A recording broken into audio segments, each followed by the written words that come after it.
마귀는 당신의 약점을 정확히 알고 있습니다. 여러분, 오늘 저는 아주 중요한 이야기를 하려고 합니다. 혹시 이런 경험 있으십니까? 분명히 하지 말아야 할 줄 알았습니다. 분명히 죄인 줄 알았습니다. 그런데 어느 순간 그 유혹 앞에 무너져 버렸습니다. 화를 내지 말아야지 했는데 또 화를 냈습니다. 탐심을 버려야지 했는데 또 탐심이 생겼습니다. 미워하지 말아야지 했는데 또 미움이 생겼습니다. 그리고 나서 후회합니다. 나는 왜 이럴까? 나는 왜 매번 같은 자리에서 넘어질까? 여러분, 오늘 제가 그 이유를 말씀드리겠습니다. 여러분이 계속 같은 자리에서 넘어지는 이유가 있습니다. 우연이 아닙니다.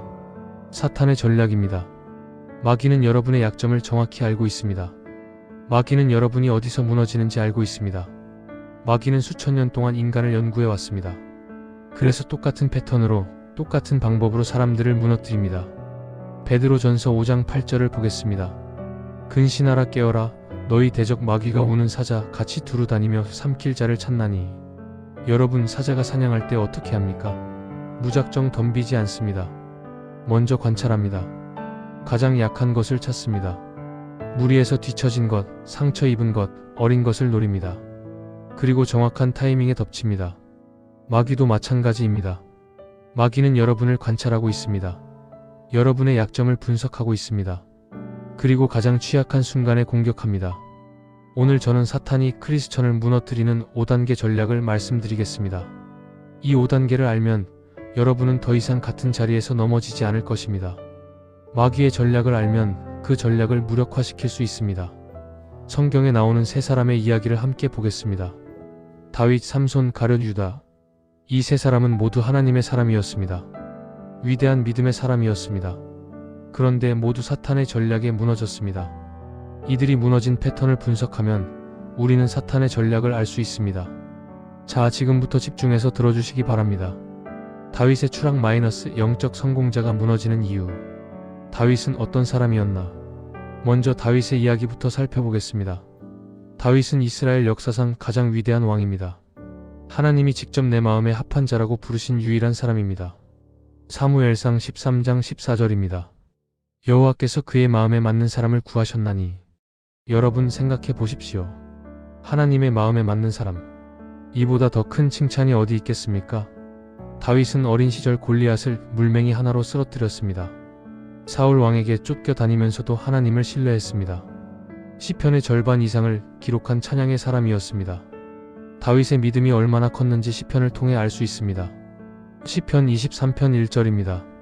여호와는 나의 목자시니 내게 부족함이 없으리로다. 시편 27편 1절입니다. 여호와는 나의 빛이요 나의 구원이시니 내가 누구를 두려워하리요.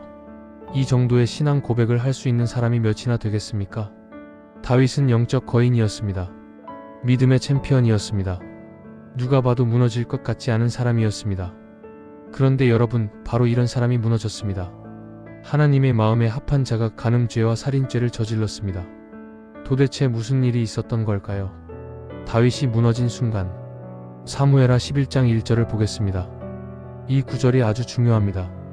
해가 돌아와 왕들이 출전할 때가 되매 다윗이 요압과 그의 신복들과 온 이스라엘 군대를 보내니 그들이 암몬 자손을 멸하고 랍바를 에워쌌으나 다윗은 예루살렘에 그대로 있었더라. 여러분, 이 구절에서 무엇이 보이십니까? 왕들이 출전할 때가 되매 마이너스 왕이 전쟁터에 나가야 할 때입니다. 다윗은 예루살렘에 그대로 있었더라 마이너스. 그런데 다윗은 나가지 않았습니다. 바로 여기서 다윗의 추락이 시작됩니다. 다윗은 있어야 할 곳에 있지 않았습니다. 해야 할 일을 하지 않았습니다. 왕으로서의 본분을 다하지 않았습니다. 그러면 다윗은 뭘 했습니까? 사무엘하 11장 2절입니다. 저녁 때에 다윗이 그의 침상에서 일어나 왕궁 지붕 위에서 거닐다가 그곳에서 보니 한 여인이 목욕을 하는데 심히 아름다워 보이는지라. 저녁 때 일어났습니다. 낮잠을 잤다는 뜻입니다. 왕들이 전쟁터에서 피 흘리며 싸우고 있을 때 다윗은 궁전에서 낮잠을 자고 있었습니다. 그리고 지붕 위에서 거닐다가 한 여인을 보았습니다. 밧세바였습니다. 여러분, 여기서 사탄의 첫 번째 전략이 보입니다. 사탄은 다윗이 자기 자리를 떠났을 때 공격했습니다. 다윗이 해야 할 일을 하지 않고 게을러졌을 때 유혹이 찾아왔습니다. 여러분, 이것이 사탄의 첫 번째 전략입니다. 당신을 자리에서 떠나게 합니다.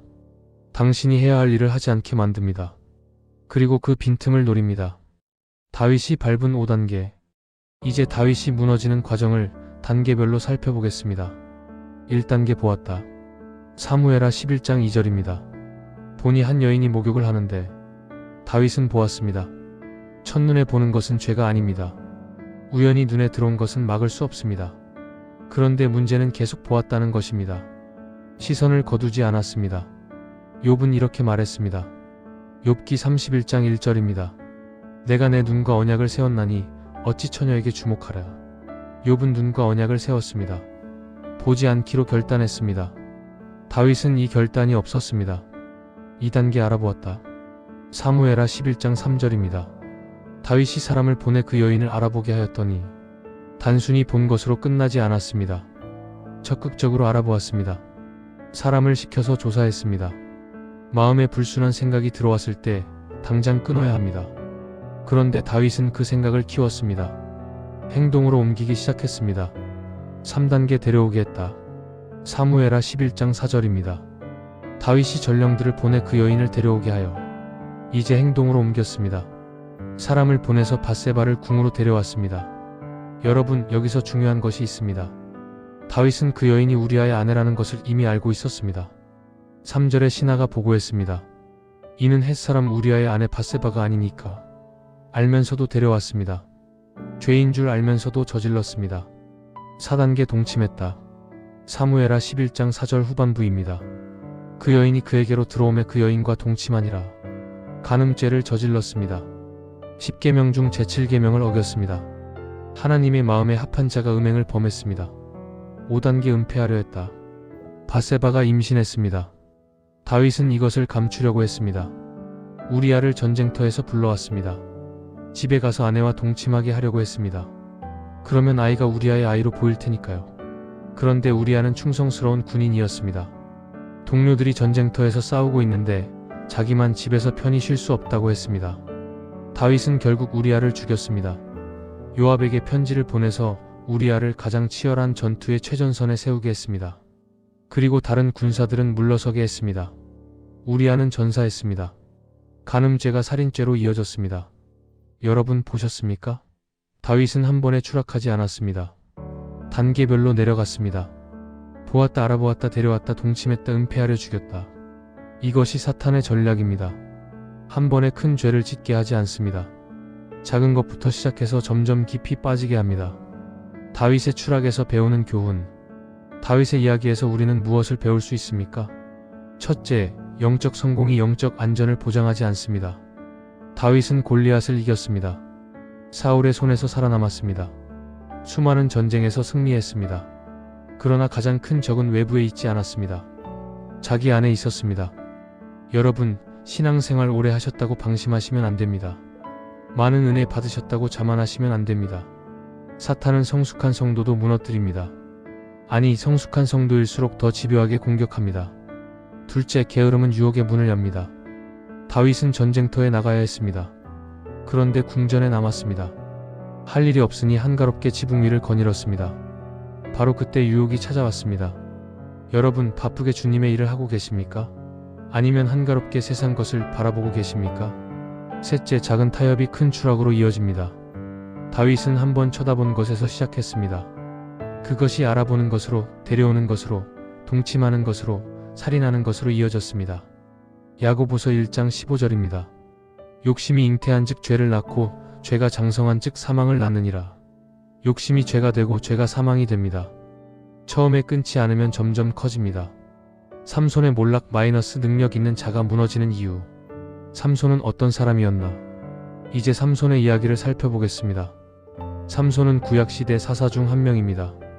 사사란 이스라엘의 왕이 없던 시대에 백성을 이끈 지도자를 말합니다. 삼손은 태어나기 전부터 특별했습니다. 천사가 그의 어머니에게 나타나서 예언했습니다. 사사기 13장 5절입니다. 보라, 내가 임신하여 아들을 낳으리니 그 머리 위에 삭도를 대지 말라. 이 아이는 태에서 나옴으로부터 하나님의 나시린이 됨이라. 그가 블레셋 사람의 손에서 이스라엘을 구원하기 시작하리라. 삼손은 나시린이었습니다. 나시린이란 하나님께 특별히 구별된 사람을 말합니다. 세 가지 규례가 있었습니다. 포도주를 마시지 않을 것, 시체를 만지지 않을 것, 머리카락을 자르지 않을 것. 이 규례를 지키는 동안 삼손에게는 초자연적인 힘이 있었습니다. 삼손의 힘이 얼마나 대단했는지 사사기에 기록되어 있습니다. 사사기 14장 6절입니다. 여호와의 영이 삼손에게 갑자기 임하시니 그에게 아무것도 없어도 그 사자를 어린 염소를 찢는 것 같이 찢었으나 맨손으로 사자를 찢었습니다. 사사기 15장 15절입니다.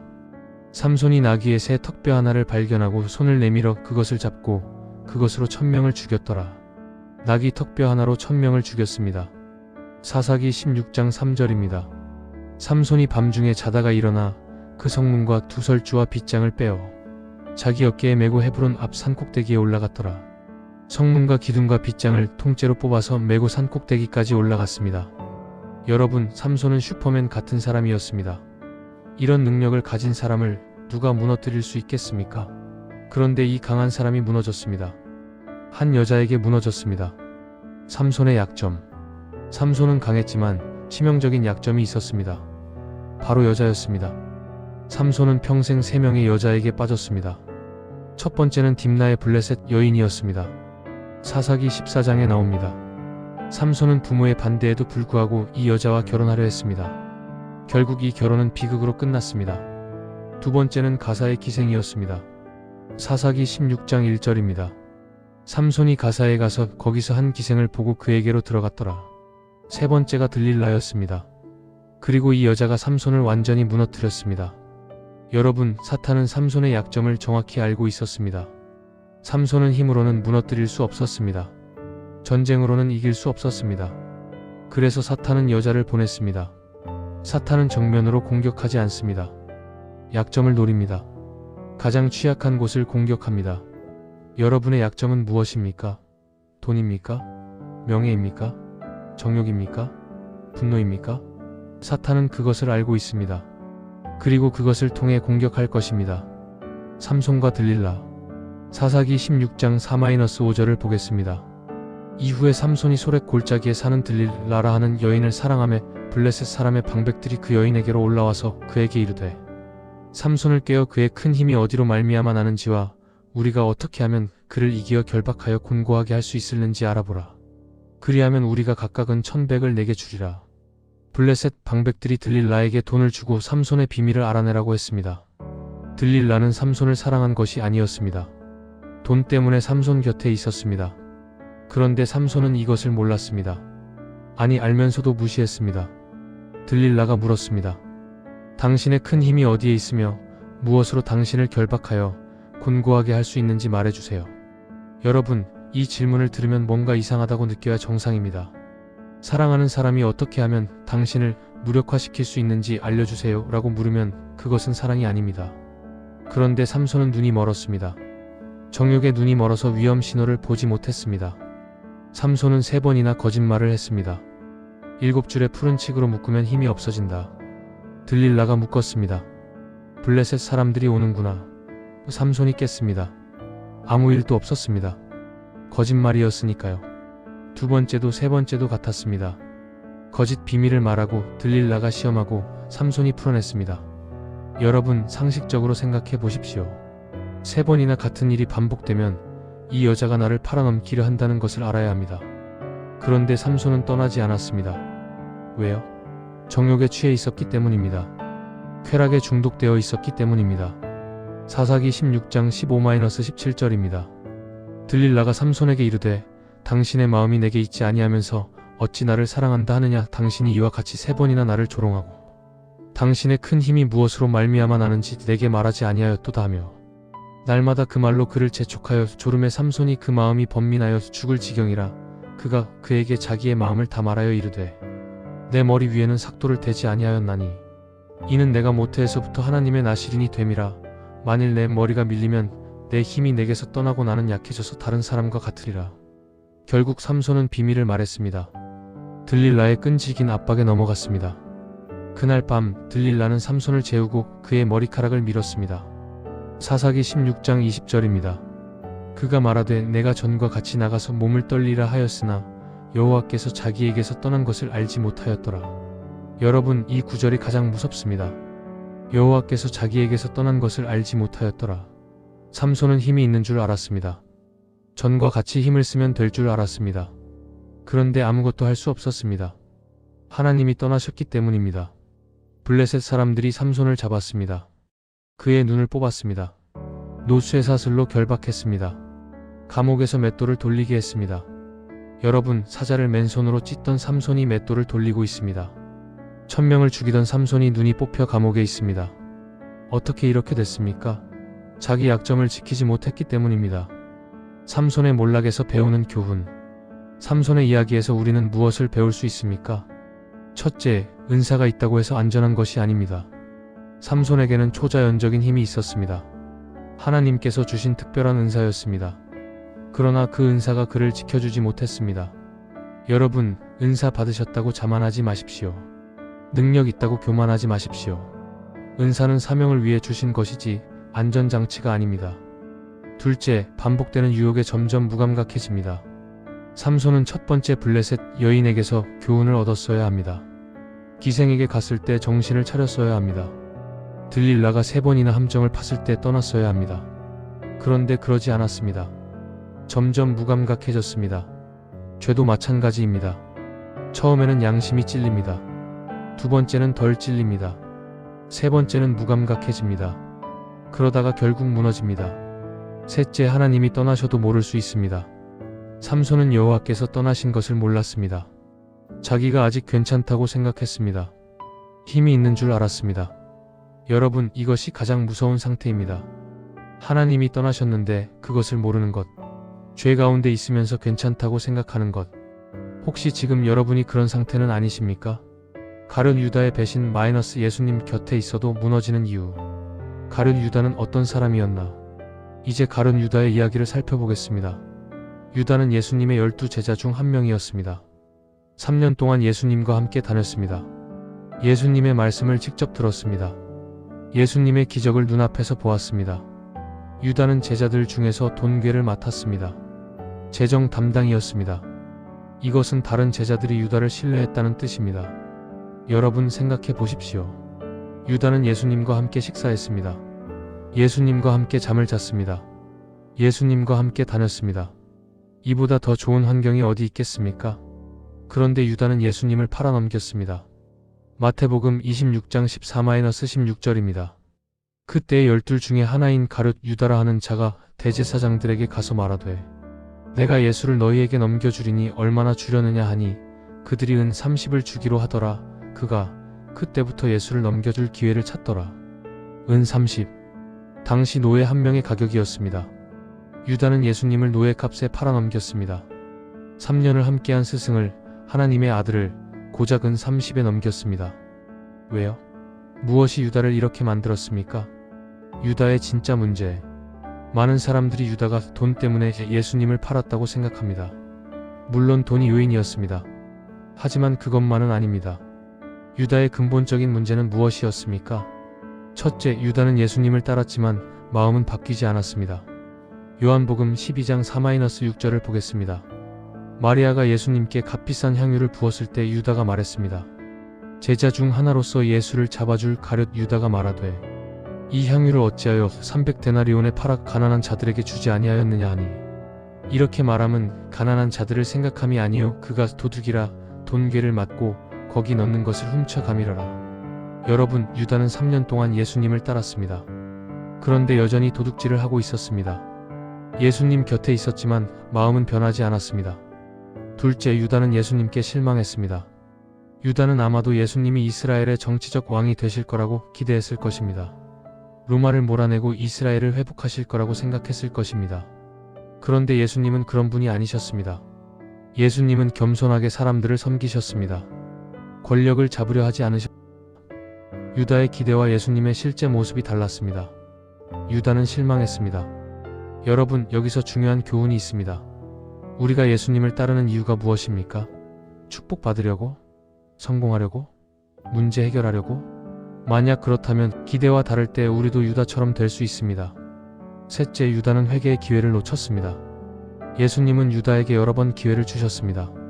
마태복음 26장 21-25절입니다. 그들이 먹을 때에 이르시되, 내가 진실로 너희에게 이르노니 너희 중에 한 사람이 나를 팔리라 하시니, 그들이 몹시 근심하여 각각 주여 나는 아니니까 하니 대답하여 이르시되 나와 함께 그릇에 손을 넣는 그가 나를 팔리라.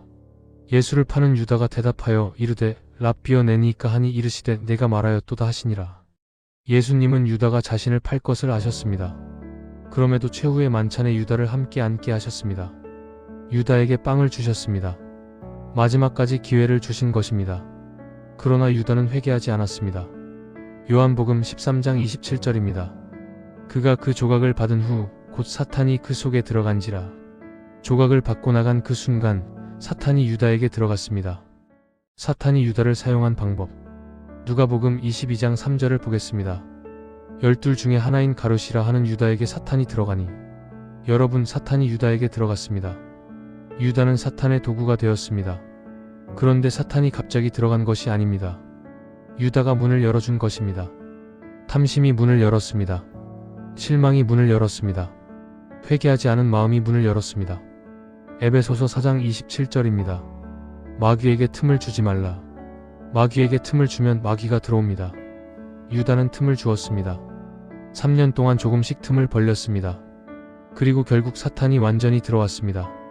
여러분, 혹시 지금 마귀에게 틈을 주고 계시지는 않습니까? 작은 죄를 묵인하고 계시지는 않습니까? 회개하지 않고 넘어가고 계시지는 않습니까? 그 틈으로 사탄이 들어올 수 있습니다. 유다의 비극적 결말. 유다는 예수님을 넘겨주고 나서 어떻게 됐습니까? 마태복음 27장 3-5절입니다. 그때에 예수를 파는 유다가 그가 정죄된 것을 보고 스스로 뉘우쳐 그 은 30을 대제사장들과 장로들에게 도로 가져다 주며 이르되 내가 무죄한 피를 팔고 죄를 범하였도다 하니 그들이 이르되 그것이 우리에게 무슨 상관이냐. 네가 당하라 하거늘 유다가 은을 성소에 던져넣고 물러가서 스스로 목매어 죽은지라. 유다는 뉘우쳤습니다. 후회했습니다. 그런데 회개하지는 않았습니다. 후회와 회개는 다릅니다. 후회는 결과 때문에 괴로워하는 것입니다. 일이 잘못되어서 괴로워하는 것입니다. 회개는 하나님께로 돌이키는 것입니다. 용서를 구하는 것입니다. 다시 시작하는 것입니다. 유다는 후회했지만 하나님께로 돌아가지 않았습니다. 대신 스스로 목숨을 끊었습니다. 같은 밤 베드로도 예수님을 부인했습니다. 3번이나 나는 그 사람을 모른다고 했습니다. 그러나 베드로는 회개했습니다. 예수님께로 돌아왔습니다. 그리고 초대교회의 지도자가 되었습니다. 유다와 베드로의 차이는 회개입니다. 사탄이 가장 많이 쓰는 5가지 유혹. 첫 번째 유혹 탐심. 지금까지 다윗, 삼손, 유다의 이야기를 살펴보았습니다. 이 세 사람을 통해 사탄의 전략을 분석해 보겠습니다. 사탄이 가장 많이 쓰는 첫 번째 유혹은 탐심입니다. 유다가 무너진 이유가 무엇이었습니까? 돈에 대한 탐심이었습니다. 돈괴에서 훔쳤습니다. 은 30에 예수님을 팔았습니다. 디모데전서 6장 10절입니다. 돈을 사랑함이 일만 악의 뿌리가 되나니 이것을 탐내는 자들은 미혹을 받아 믿음에서 떠나 많은 근심으로써 자기를 찔렀도다. 돈을 사랑함이 일만 악의 뿌리입니다. 모든 종류의 악이 여기서 시작됩니다. 여러분, 돈 자체는 나쁜 것이 아닙니다. 그러나 돈을 사랑하면 문제가 됩니다. 돈이 목표가 되면 문제가 됩니다. 사탄은 탐심을 통해 공격합니다. 이것만 더 있으면 행복할 거야. 저것만 손에 넣으면 만족할 거야. 그러나 탐심은 끝이 없습니다. 채워도 비어 있습니다. 두 번째 유혹 정욕. 사탄이 두 번째로 많이 쓰는 유혹은 정욕입니다. 다윗이 무너진 이유가 무엇이었습니까? 밧세바를 보고 정욕을 품었기 때문입니다. 삼손이 무너진 이유가 무엇이었습니까? 들릴라에게 빠졌기 때문입니다. 마태복음 5장 28절입니다. 나는 너희에게 이르노니 음욕을 품고 여자를 보는 자마다 마음에 이미 간음하였느니라. 예수님은 행동만이 아니라 마음도 말씀하셨습니다. 마음에 품는 것도 죄라고 하셨습니다. 오늘날 정욕의 유혹은 더 강력해졌습니다. 스마트폰 하나면 온갖 음란물에 접근할 수 있습니다. 인터넷은 유혹으로 가득합니다. 사탄은 이것을 알고 있습니다. 그래서 정욕을 통해 수많은 크리스천을 무너뜨리고 있습니다. 세 번째 유혹 교만. 세 번째 유혹은 교만입니다. 다윗은 왜 궁전에 남아 있었습니까? 왕이 되어 교만해졌기 때문입니다. 이 정도면 됐어. 전쟁은 부하들이 알아서 하겠지. 삼손은 왜 들릴라에게서 떠나지 않았습니까? 자기 힘을 과신했기 때문입니다. 나는 괜찮아. 언제든지 빠져나올 수 있어. 잠언 16장 18절입니다. 교만은 패망의 선봉이요 거만한 마음은 넘어짐의 앞잡이니라. 교만하면 넘어집니다. 자만하면 패망합니다. 이것은 진리입니다. 여러분, 혹시 나는 괜찮아라고 생각하고 계십니까? 나는 넘어지지 않을 거야라고 확신하고 계십니까? 그 생각 자체가 위험합니다. 그것이 교만입니다. 네 번째 유혹, 분노와 원망. 네 번째 유혹은 분노와 원망입니다. 사탄은 우리가 하나님께 원망하게 만듭니다. 상황이 안 풀리면 하나님이 왜 이러시지? 라고 생각하게 만듭니다. 유다도 그랬습니다. 예수님이 자기 기대와 다르자 실망했습니다. 그 실망이 원망이 되었고 원망이 배신이 되었습니다. 에베소서 4장 26-27절입니다. 분을 내어도 죄를 짓지 말며 해가 지도록 분을 품지 말고 마귀에게 틈을 주지 말라. 분노 자체는 죄가 아닐 수 있습니다. 그러나 그것을 품고 있으면 죄가 됩니다. 마귀에게 틈을 주게 됩니다. 다섯 번째 유혹, 게으름과 태만. 다섯 번째 유혹은 게으름과 태만입니다. 다윗은 왜 밧세바를 보게 됐습니까? 전쟁터에 나가지 않고 궁전에서 한가롭게 있었기 때문입니다. 잠언 19장 15절입니다. 게으름이 사람을 깊이 잠들게 하나니 태만한 자는 줄이게 되느니라. 영적으로도 마찬가지입니다. 기도를 게을리하면 영적으로 잠들게 됩니다. 말씀을 멀리하면 영적으로 굶주리게 됩니다. 사탄은 우리가 영적으로 게을러지기를 바랍니다. 기도하지 않기를 바랍니다. 말씀 읽지 않기를 바랍니다. 예배에 소홀해지기를 바랍니다. 왜요? 그래야 공격하기 쉬우니까요. 무장을 벗은 군인이 쓰러뜨리기 쉽습니다. 여러분, 요즘 기도 생활은 어떠십니까? 말씀 묵상은 어떠십니까? 혹시 예전보다 소홀해지지는 않았습니까? 사탄은 그것을 노리고 있습니다. 영적 전쟁에서 승리하는 법. 승리의 첫 번째 비결, 자신의 약점을 인정하라. 지금까지 사탄의 전략을 살펴보았습니다. 이제 어떻게 승리할 수 있는지 알아보겠습니다. 첫 번째 비결은 자신의 약점을 인정하는 것입니다. 다윗, 삼손, 유다는 모두 자기 약점을 인정하지 않았습니다. 다윗은 성공에 취해 있었고 삼손은 힘을 과신했고 유다는 자기 탐심을 직면하지 않았습니다. 고린도후서 12장 9-10절입니다. 내 은혜가 내게 족하도다. 이는 내 능력이 약한 데서 온전하여 짐이라 하신지라. 그러므로 도리어 크게 기뻐함으로 나의 여러 약한 것들에 대하여 자랑하리니 이는 그리스도의 능력이 내게 머물게 하려 함이라. 그러므로 내가 그리스도를 위하여 약한 것들과 능력과 궁핍과 박해와 곤란을 기뻐하노니 이는 내가 약한 그때의 강함이라. 바울은 자기 약함을 인정했습니다. 그리고 그 약함 가운데 하나님의 능력을 경험했습니다. 여러분, 자기 약점을 인정하는 것은 부끄러운 것이 아닙니다. 오히려 지혜로운 것입니다. 약점을 알아야 방어할 수 있습니다. 여러분의 약점은 무엇입니까? 돈입니까? 명예입니까? 정욕입니까? 분노입니까? 인정하십시오. 그리고 그 부분을 특별히 지키십시오. 승리의 두 번째 비결, 늘 깨어있으라. 두 번째 비결은 늘 깨어있는 것입니다. 마태복음 26장 41절입니다. 시험에 들지 않게 깨어 기도하라. 마음에는 원이로되 육신이 약하도다. 예수님이 겟세마네에서 제자들에게 하신 말씀입니다. 깨어 기도하라. 그렇지 않으면 시험에 든다. 베드로는 이 말씀을 듣고도 잠들었습니다. 그리고 그날 밤 예수님을 3번 부인했습니다. 여러분, 깨어있다는 것은 무엇입니까? 영적으로 경계하고 있다는 뜻입니다. 사탄의 공격을 인식하고 있다는 뜻입니다. 유혹이 올 때 알아차린다는 뜻입니다. 승리의 세 번째 비결, 말씀으로 무장하라. 세 번째 비결은 말씀으로 무장하는 것입니다. 예수님이 광야에서 사탄에게 시험 받으셨을 때 어떻게 하셨습니까? 마태복음 4장 4절입니다. 예수께서 대답하여 이르시되 기록되었으되 사람이 떡으로만 살 것이 아니요 하나님의 입으로부터 나오는 모든 말씀으로 살 것이라 하였느니라 하시니, 예수님은 말씀으로 대응하셨습니다. 기록되었으되라고 하시면서 성경 말씀을 인용하셨습니다. 사탄은 말씀 앞에 무력합니다. 말씀은 영적 전쟁의 검입니다. 에베소서 6장 17절입니다. 구원의 투구와 성령의 검, 곧 하나님의 말씀을 가지라. 말씀을 많이 읽으십시오. 암송하십시오. 마음에 새기십시오. 그래야 유혹이 올 때 대적할 수 있습니다. 승리의 네 번째 비결, 기도하라. 네 번째 비결은 기도입니다. 삼손은 마지막 순간에 기도했습니다. 사사기 16장 28절입니다. 삼손이 여호와께 부르짖어 이르되 주 여호와여 구하옵나니 나를 생각하옵소서. 하나님이여 구하옵나니 이번만 나를 강하게 하사 나의 두 눈을 빼앗은 블레셋 사람에게 내가 원수를 한꺼번에 갚게 하옵소서 하고, 삼손은 모든 것을 잃은 후에야 기도했습니다. 눈이 뽑히고 감옥에 갇힌 후에야 하나님을 찾았습니다. 하나님은 그 기도를 들으셨습니다. 삼손에게 다시 한번 힘을 주셨습니다. 삼손은 그 힘으로 블레셋의 신전 기둥을 무너뜨렸습니다. 그러나 삼손은 그 자리에서 죽었습니다. 눈을 잃었고 명예를 잃었고 결국 생명도 잃었습니다. 여러분, 다 잃고 나서 기도하지 마십시오. 지금 기도하십시오. 매일 기도하십시오. 유혹이 오기 전에 기도하십시오. 그래야 무너지지 않습니다. 야고보서 4장 7절입니다. 그런즉 하나님께 복종할지어다. 마귀를 대적하라. 그리하면 너희를 피하리라. 하나님께 복종하고 마귀를 대적하면 마귀가 도망갑니다. 이것이 약속입니다. 여러분, 오늘 우리는 사탄의 전략을 살펴보았습니다. 다윗은 게으름과 정욕으로 무너졌습니다.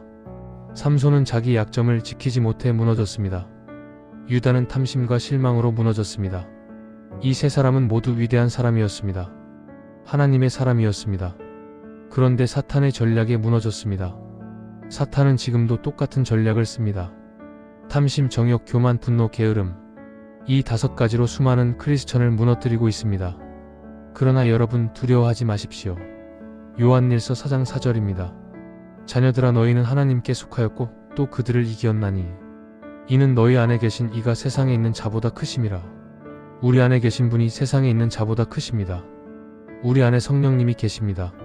사탄보다 크신 분이 우리 안에 계십니다. 자신의 약점을 인정하십시오.